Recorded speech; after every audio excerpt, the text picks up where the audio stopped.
அப்படி நாங்கெல்லாம் உங்களுக்கு நண்பர்கள்னா அப்புறம் ஏன் சார் கரூர் விஷயத்துல ஏன் மேல பழி தூக்கி போட்டீங்க?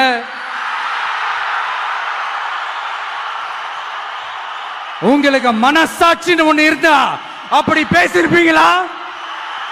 கரூர் விஷயத்தில் பழி போட்டாரா? இது அதாவது ரொம்ப சீரியஸாகவே யோசிக்கணும்.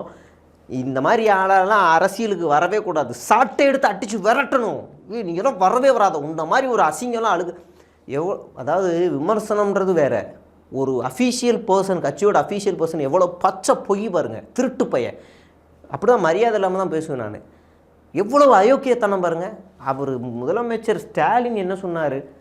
எந்த கட்சி தொண்டரும் எந்த கட்சி தலைவரும் தன்னுடைய தொண்டர்கள் உயிரிழப்பதை விரும்ப மாட்டாங்க, யாரும் ஏற்றுக்க மாட்டாங்க. இருப்பினும் அவர்கள் யாராக இருக்கணும், அவங்க ஒரு தமிழ் சமூகம், தமிழ் சொந்தமாக நினச்சா அவங்கள வந்து கைவிடக்கூடாதுன்னு அவர் அவ்வளோ பெருந்தன்மையாக பேசுகிறார்.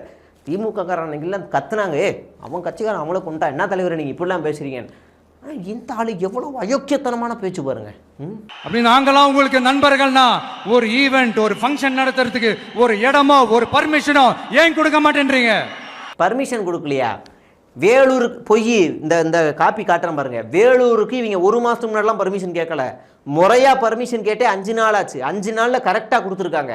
5000 பேர் வருதுன்னா பார்ப்பாங்க, ஸ்கொயர் ஃபீட்டு எல்லாம் பார்த்து எங்கேருந்து என்னென்ன வரும், என்ன பிரச்சனைகள் வரும்னு காமிச்சிருக்காங்க. உனக்கு அந்த பர்மிஷன் வாங்கி உன் கூட்டத்தை கூட ஒழுங்காக உன்னால் நடத்த முடியல.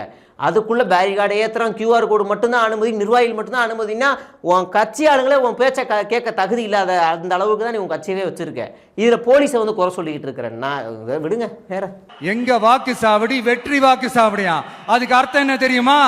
எங்க வாக்கு சாவடி விஜய் வாக்கு சாவடின்னு அர்த்தம். சாவடி சாவடி சாவடி இல்லை சாவடி. சீரியஸாகவே எவன் எழுதி தரான்னு தெரியல. என்ன பஞ்சு இது? சினிமாவில் கூட ரசிக்கிற மாதிரி எதையா ஒரு 4-5 சொல்லி தொலைஞ்சுது. வந்ததுக்கப்புறம் ஒன்றுமே புரிய மாட்டேங்குது. சரி.